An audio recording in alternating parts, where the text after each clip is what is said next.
এখন চলে আসছি জনপ্রিয় কন্টেন্ট ক্রিয়েটর মানিক ভাইয়ের কাছে। মানিক ভাইয়ের কাছ থেকে আজকে আমরা জানতে চাইবো যে ওনার প্রথম রোজা উপলক্ষে ওনার অনুভূতিটা কেমন। জি ভাই, মানিক ভাই বলেন আপনার অনুভূতিটা কেমন?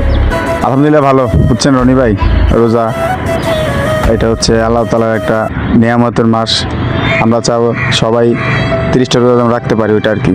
আর আপনারা যারা বড়লোক মানুষ আছেন সবার প্রতি আমার একটা বিনীত অনুরোধ, আপনারা ভালো খাবার, ভালো আইটেমের খাবার, ইফতার সেহেরি খেয়ে কেউ ফেসবুকে পোস্ট দিবেন না। মনে করেন অনেকে সামর্থ্য নাই খাওয়ার জন্য, সামর্থ্য নাই, প্লাস ওনারা এগুলো দেখে আসলে মনে কষ্ট পাইতে পারে।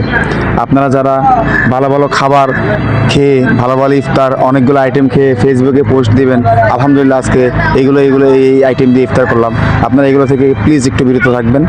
এগুলা দিয়ে মানুষকে শুধু শুধু কষ্ট দিবেন না। শুনতে পাচ্ছেন আমাদের মানিক ভাইয়ের অনুভূতি। মানিক ভাই যা বলছে কিন্তু সমাজ গঠন বা সমাজের যে বর্তমান যে পরিস্থিতি, ওই পরিস্থিতি নিয়ে কথা বলছে। আপনারা চেষ্টা করবেন সেগুলো মেনে চলার জন্য।